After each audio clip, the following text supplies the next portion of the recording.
Venez découvrir le monde poignant des soldats de 14-18, des hommes ordinaires façonnés par l'extraordinaire. Loin de l'image figée de la guerre, la réalité quotidienne de ces hommes était partagée entre l'horreur des combats et des instants de calme. Imaginez ces soldats loin de chez eux, immergés dans une existence imprévisible. Ils ne se contentaient pas de regarder le temps s'écouler et devenaient des artisans du quotidien, voire des créateurs de l'improbable. Qui étaient les soldats de la Grande Guerre? La guerre 14-18 a mobilisé des millions d'hommes venus d'un peu partout. Ce conflit a favorisé la mixité sociale et géographique. La plupart de nos arrière-grands-parents qui ont fait cette guerre étaient issus des bourgs et des communes rurales. La plupart exerçaient des métiers manuels et ou subalternes. Peut-être que votre arrière-grand-père était tonnelier, menuisier, charpentier. De nombreux musées sur la Grande Guerre possèdent des objets réalisés avec les déchets issus des combats. Les matériaux étaient récupérés sur les champs de bataille après les attaques.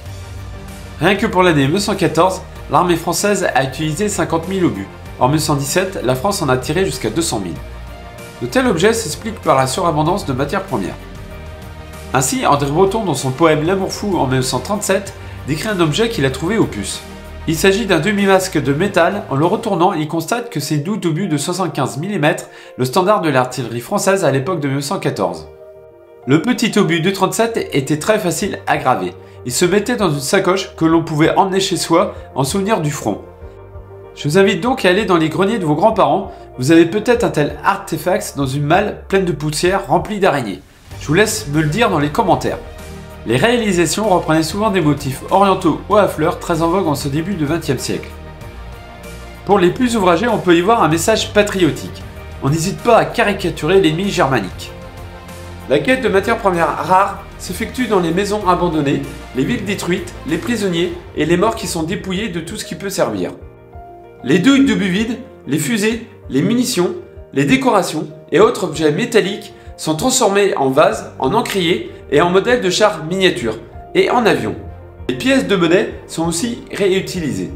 Les soldats individualisent aussi leur tenue réglementaire. Ils confectionnent aussi des objets utilitaires qui s'insèrent dans leur quotidien, qui remplacent l'équipement fourni par l'armée. Comme des couteaux de tranchée, des tabatières, des briquets et des coupes-papier. Les objets les plus fabriqués étaient des bagues ou des rondes serviettes. Ceux qui pratiquent l'artisanat des tranchées peuvent échanger leur savoir-faire contre du tabac ou de la nourriture. Cependant, l'artisanat des tranchées n'était pas à la portée de tous. Les professions les plus intellectuelles n'avaient pas le coup de main pour la réalisation de telles œuvres. Cet artisanat reste l'apanage des classes les moins aisées. Peut-être que vous vous posez la question de savoir quels outils ils avaient à disposition. Les morceaux de métal sont découpés, fondus, puis gravés ou ornés de cartouches de fusil. L'artisanat de tranchée est similaire à une tradition séculaire des marins qui ornaient des os de baleine. Les plateaux des chevalières des bagues reçoivent les initiales des soldats ou des motifs. Elles sont envoyées aux copines, les bagues sont faciles à travailler. Les soldats disposent de différents outils, lames, poinçons, petits matériaux et burins. A l'aide de couteaux particulièrement affûtés, les soldats travaillent le matériau, l'arrondissent, le polissent. Pour le bois, il n'était pas nécessaire d'avoir un outillage spécifique. Les soldats fabriquaient donc toutes sortes d'objets à partir des rebuts d'armes ou d'obus. Pour travailler les douilles d'obus, les soldats devaient chauffer le métal, y insérer un rondin de bois, l'entourer de sable ou de papier mouillé. Les traces découvertes par les archéologues laissent supposer qu'il y avait un contexte d'atelier. L'engouement qu'il suscite à l'arrière mène à la création d'une véritable industrie. Des expositions et des ventes sont organisées pour montrer le travail des poilus et soutenir des actions caritatives. Chacun veut voir ou s'accaparer l'objet façonné par un soldat. Les poilus sont les rockstars de l'époque. Appauvris, déplacés ou restés en zone de guerre, les civils pouvaient améliorer leur vie quotidienne en vendant les objets fabriqués par les soldats. Et hors de la zone de front, l'artisanat des tranchées concerne aussi les soldats en convalescence et les prisonniers.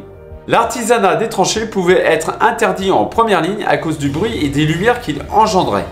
Les outils nécessaires se retrouvaient plutôt en deuxième ou troisième ligne.